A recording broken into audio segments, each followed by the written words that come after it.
Welcome everyone. Sorry, I had it on me that whole time. um, we are gathered here today to remember the 2023-2024 Calgary Flames, who died the way they lived, mediocrely, following a putrid, pathetic, embarrassing effort in a 4-3 loss to the Chicago Blackhawks. Today we will laugh over technical errors. We will cry. We will yell. We will scream. But we will eulogize this Calgary Flames team as the season, the hopes, the dreams have come to an end. As Calgary's 2022-2023 season flames out.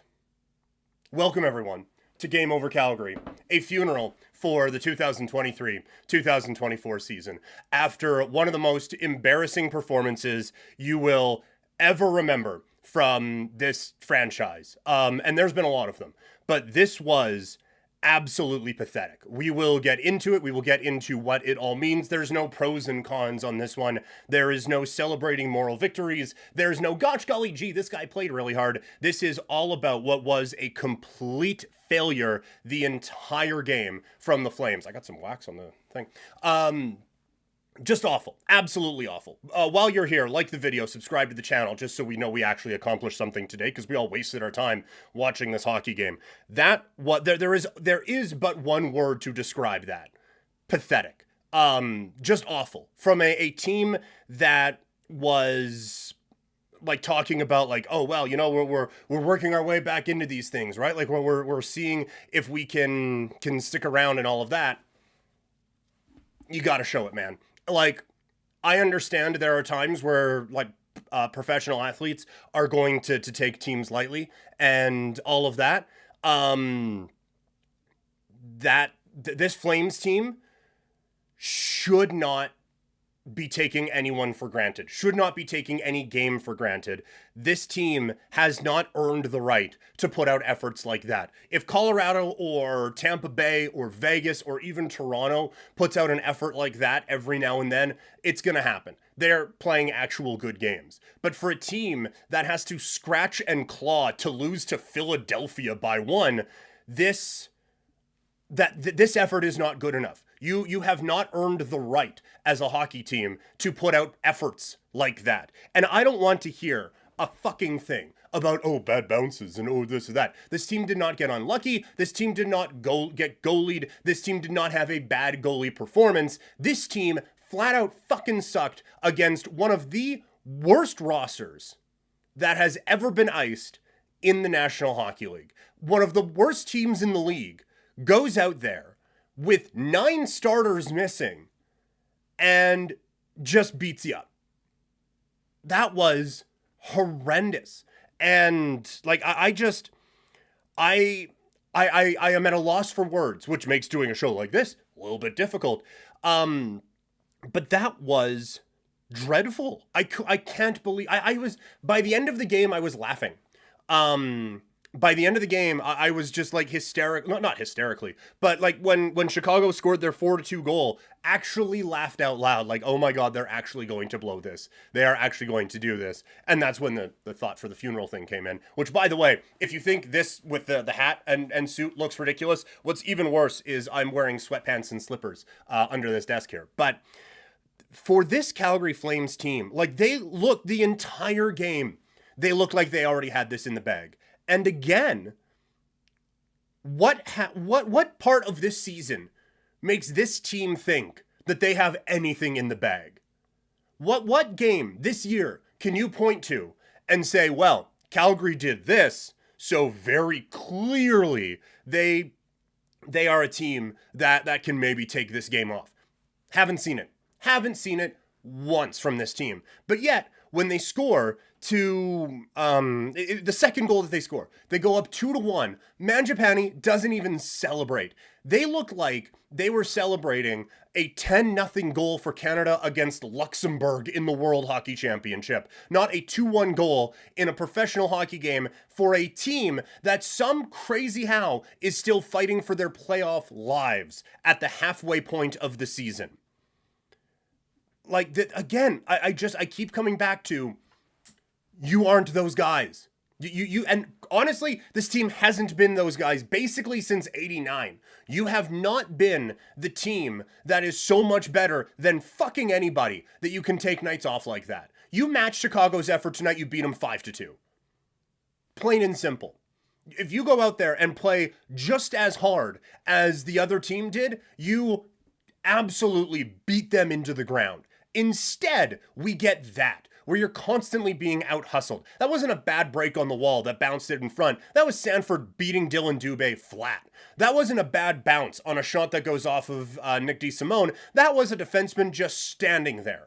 That wasn't, oh man, what a weird ricochet. At least when Mangiapane banked it in off of Murphy, at least Murphy was doing something. DeSimone was just standing there just waiting for something to happen, because apparently this team for the last 30 years has just been like standing waiting for something to fall into their lap.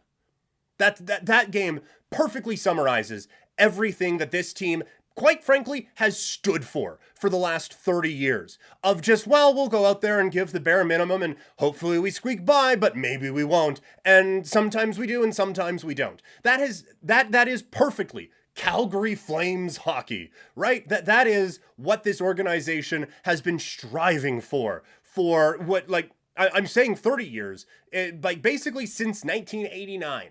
It feels like that has been where this team has been going. Just get into the playoffs. Just squeak by. Just do enough to get in as the 6-7 seed and then see what happens. It is never figure out how to build a consistent winner. It is never figure out how to build a consistent contender. Heaven forbid. No. It is just simply about maybe get in and maybe you don't. And tonight it was maybe you win, maybe you don't. And this team got the result they deserved. Watching, and they were thinking of reviewing that 4-2 goal. And I was getting mad. I was like, don't bail them out like that. This team doesn't deserve to have that goal disallowed. Let them sit in that hole of 4-2 and try to work their way out. And then fucking Peter Mrazek lets in a dog shit goal and gives this team a little bit of life. But even then, they score the goal and Kadri just looks up to the thing, and so does Zari right away. And I get you want to see like how the fuck did that go in, but show some emotion. Show some like, all right, boys, let's get into this. And that's something that this team has been lacking for forever. And look,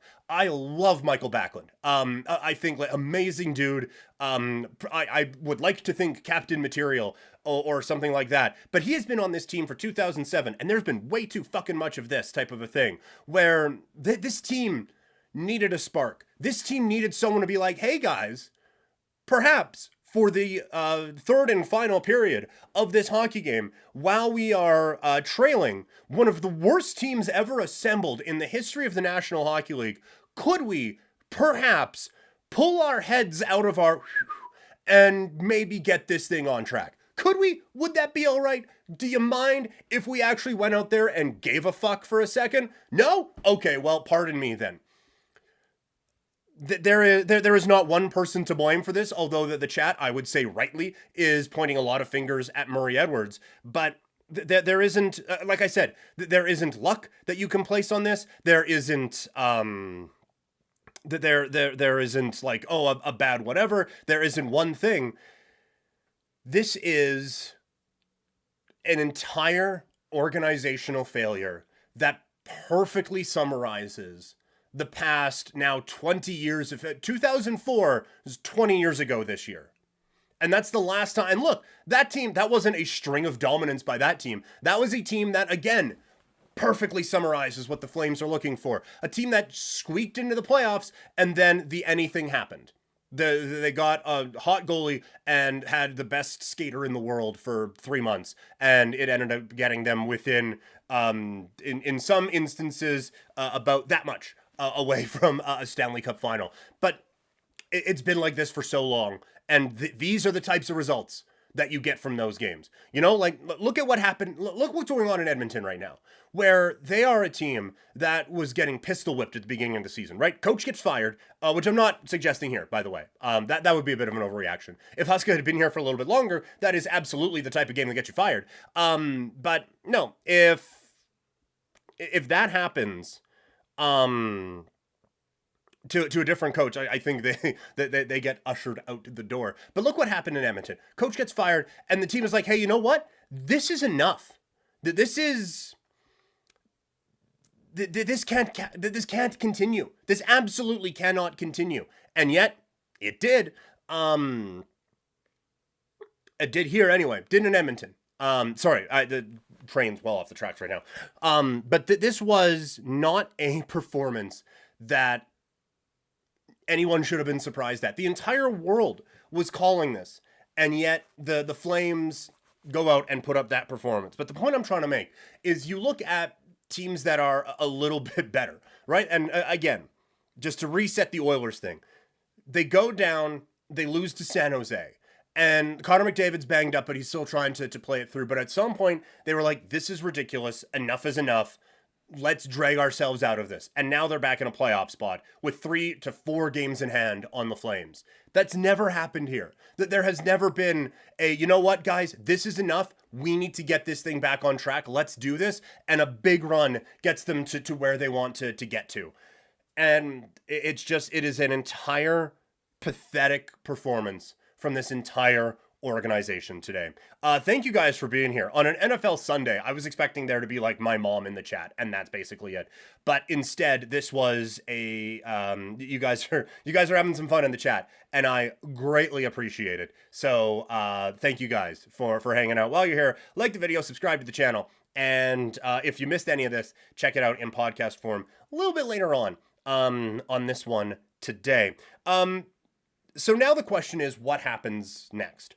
And the honest answer is probably nothing, right? Like maybe someone gets called up, maybe someone gets sent down, maybe whatever. But there isn't going to be a big trade because that's not how you should run an organization. And the Flames showed with the Zadorov thing, they are not going to overreact to things or react to things. I guess they're going to try to stay the course, whatever that course may be, and we'll get to that in a second. They are going to work their way through, and that'll be that. Instead, I don't know. I don't know what, like, this one shows tonight that, or this afternoon, sorry, I even have the windows open so I don't make that mistake. I just get the natural sunlight in here, but still. But this game showed today that this team, and look, we've been talking about it for a little bit. This team is not good enough. Point blank period. This team isn't good enough to continue on in this direction, to make any kind of noise, aside from maybe one year you get some good bounces and you can be the second wild card team in the West. This is a team built on what this team has always been built on, mediocrity. And so this is just like the giant red or white flag waving in the background. Like, hey, stop this. It's over. This is done. You need to blow this shit up. But, and as Paul was asking, Paul Singh in the chat asking, what do you think of the Maloney interview? This team is never going to just full on blow it up. And so, like that interview, honestly, really went the direction I thought it was going to go. He's not going to say, and look, like, they're in the midst of trade negotiations with all these teams. So you're not going to go out there and say, yeah, no, guys, listen, can I be frank with you guys for a sec? We're fucked. We are. You would be, like, just like you guys think we're fucked just from looking outside. Behind the scenes, you would be amazed at how fucking fucked we are. That would be bad for business for a couple of things. One, they think that this fan base can't handle a rebuild, and so that they would be concerned about fan reaction to that. But also, when you're looking for, like, look, we could just sign Lindholm, Hanifin, and Tanev and just continue head down, barreling toward missing the playoffs by 4 games. We could just keep that. We don't have to trade him to you guys. If he goes out there and said, yeah, look, to be honest, like, we are just praying that another defenseman gets hurt in Toronto, and so we can go in there and scoop up a pick, you know, like, he's not going to go on and be truthful. You're not going to give the other organizations that you are negotiating with that kind of ammunition, because then when you say, like, yeah, we're looking at, like, we would take 50 cents on the dollar at this point. We just need to get this thing turned around. Then all of a sudden, Brad Treleaven's like, okay, well, it's a 7th now for Tanev, and that's 2028 7th. So enjoy that.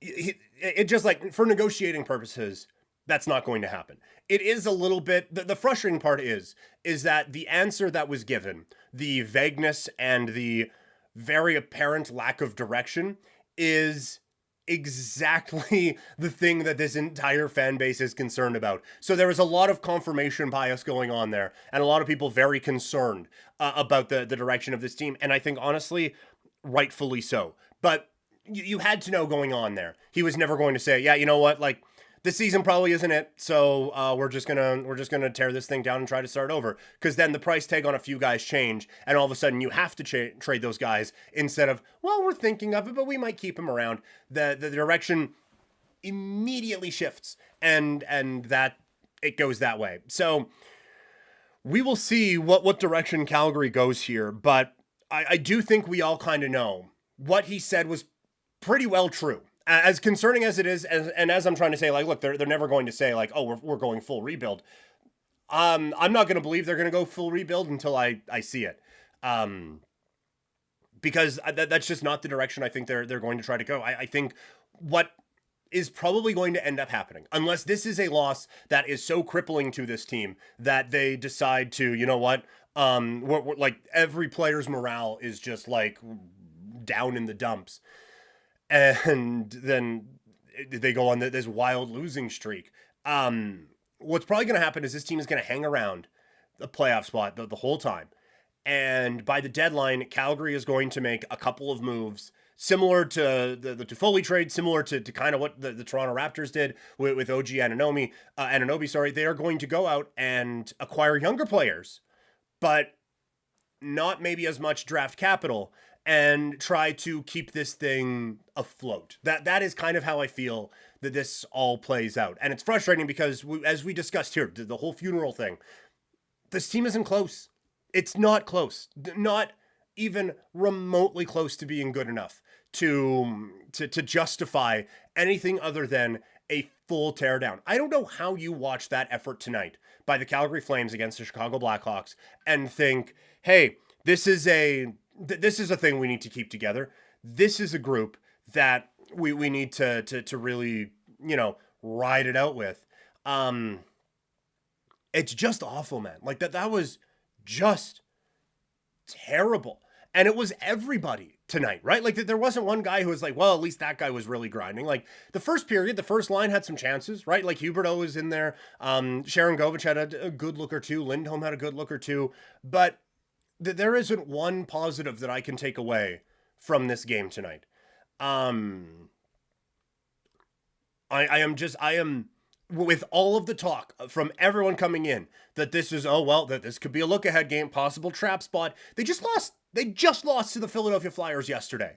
How are you doing anything but looking to rebound from that and trying to put a good performance out there instead of whatever? And also, I can already hear, because I'm going to be on the local radio station here tomorrow, I can already in my mind picture the texts on their text line saying, oh, well, you know what? Chicago flu. Boys probably tied one on out in Chicago, and these kind of things just happen. And it's so frustrating because a lot of the same people who are going to be saying that are the ones who got on the Blue Jays for celebrating getting into the postseason as a wild card spot. But doing that was unacceptable. And why would you celebrate that? But the boys going out and tying one on after a loss to Philadelphia on the night of a game day, that's boys will be boys. Like that kind of stuff just irritates me. This team, again, they've earned nothing. They have not earned the opportunity to go out there and play and light it up, go out and light up the town or anything like that. Like they should be, after that loss to Philadelphia, they should go back to their hotel rooms and just do film study the whole time.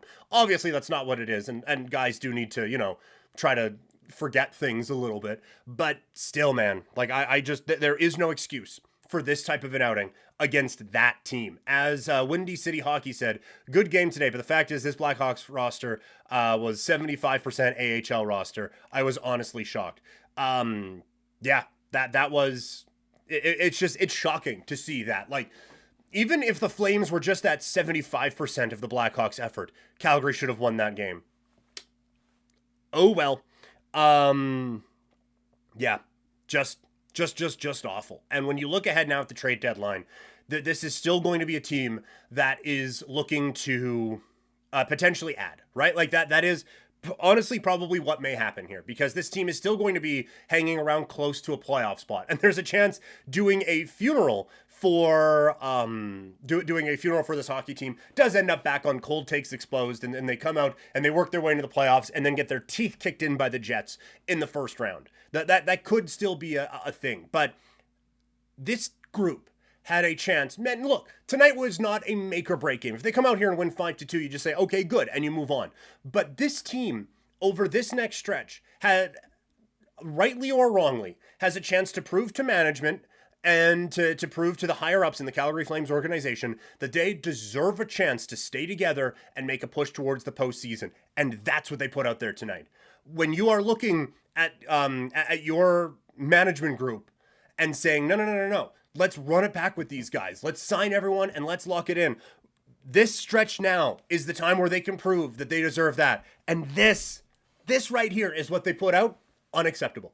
Unacceptable, blow it all up. I have never been more team blow it up in my entire broadcasting career than I am right now. That was embarrassing on all levels and not something that should go unpunished, right? Like, everything is on the table for me at this. Well, almost everything. Just, wow. I can't believe they lost that game in that way. I really, really can't. Oh boy. Anyway, thank you guys all for tuning in here today. Remember, like the video, subscribe to the channel, and check us out in podcast form when this game is all done. We come on here, even though we just did a funeral for the team, we come on here after every Flames game to discuss what we just saw. But that is enough of me ranting and raving. You even got bonus me at the start of the show when I didn't realize my camera was on to start the stream. So that's enough of me ranting and raving. Let's get your thoughts. Send them in on the presser right now. Send in your chats if you have any questions. If you have just any ventings of me or any ventings for me that you would like to lay out there, by all means, vent away, and I'll read them in a sec. But just to update things from a standings perspective, it's frustrating, but Calgary is still just 2 points out of a playoff spot. Now, they are behind Arizona, Seattle, and St. Louis before they get to Edmonton, who is in that playoff spot right now. The issue is Calgary has played more games than all of those teams. So not great, Bob, that they have played 3 more games than Arizona, 1 more than Seattle, 2 more than St. Louis, and 4 more than the team that holds the last playoff spot in the Western Conference, the Edmonton Oilers. And if you're looking division-wise, Calgary, what is that?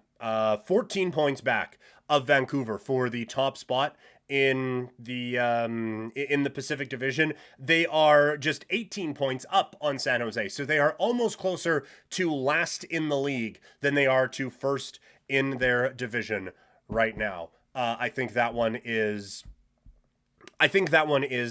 probably a pretty good summary of how things are going. Matt C asking, I didn't see any of it. Lucky. Why was Vladar playing again? Vladar was playing because Markstrom played yesterday. This was the second game of back-to-back, and so with Markstrom playing in the game yesterday, you kind of knew coming in Vladar was going to get this one.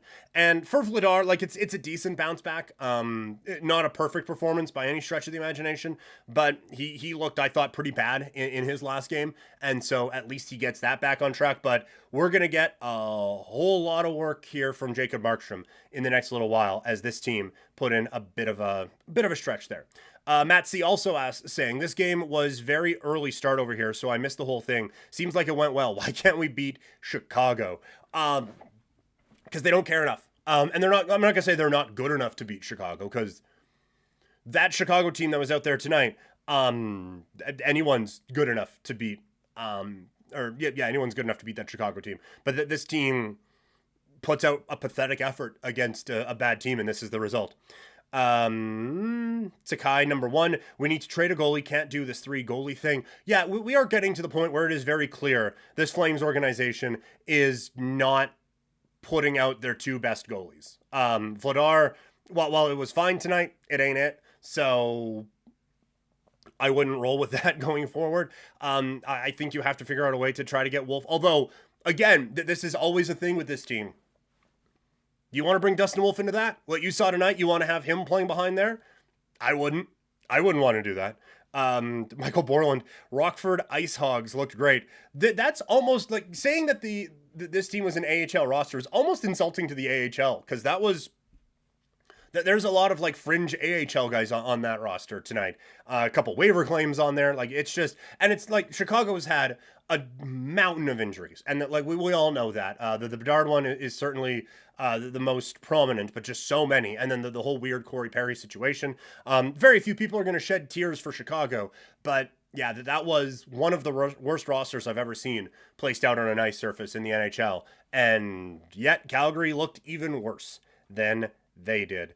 Looking here through the chat, Murray Edwards calls all the shots. Connie is a smiling puppet.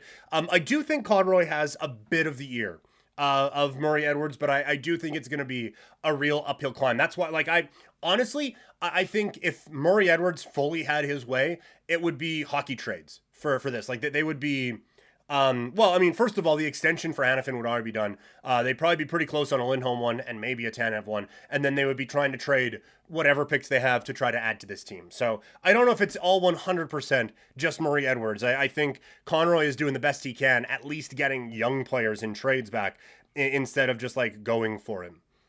There were 6 team scouts at the game today. And it was just the teams. Yeah, that was, whew. Flames should trade a first-round pick for Tyler Myers. It wouldn't put it past him at this time. Also, just another one. I said this in the last game. I'm saying it again.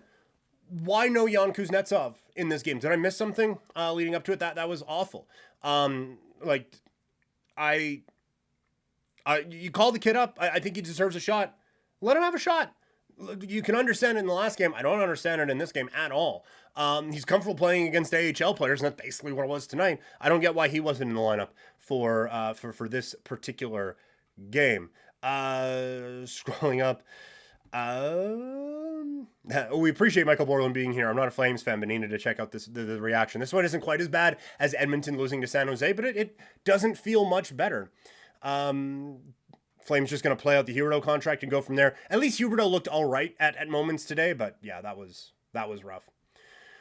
Do the Flames ever try to control the puck? It seems like they just dump and chase the whole third period. Calgary, and that's another thing tonight. Calgary is at their best when they are getting up on the rush, and they are playing with speed through the neutral zone, but apparently they could not in any way thwart the defensive attack, the defensive prowess of the Chicago Blackhawks.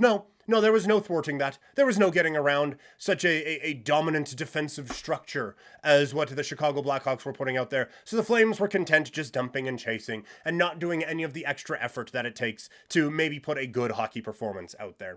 So yeah, when they're playing well, they are controlling it, but that was rough. That was really, really, really, just all of it. All of it was really bad tonight from the Flames. Another one from Michael. I'm a Leafs fan, but watch this game. We just talked about the dump and chase thing here. Yeah. They look like a big bag of Arby's, stinky cheddar. I was afraid Vlasic was going to be injured at the final 2.5 minutes. That would have been 10 players injured. Yeah, that they had one. I think Kachuk blocked a shot. I was like, man, if I'm playing on the Blackhawks right now, there'd be a lot of ole going on. That would be, I would not, like, everything going on with this team right now, I would not be risking any injury going out there and getting in the way of shots. Like, hey, Mrazek, you got all these ones tonight. I thought Mrazek was going to get hurt there. He tripped on his own dude, and then a slap shot came and almost, like, gutted him. But he was able to make the stop, but that looked like it could have been an injury there for Peter Mrazek, and another one for the Chicago Blackhawks to deal with. Okay, we are basically at the 30-minute mark, which is probably more time than what this game should have taken up for all of us today. So that's where we are going to end it. The next episode of Game Over comes after the next Flames game, as they take on the Ottawa Senators coming up on Tuesday. Audie will be back for the Calgary representation of a Calgary-Ottawa stream, where both hosts are just going to yell and scream and cry into the microphone for 30 minutes at the state of their particular hockey teams. So tune in.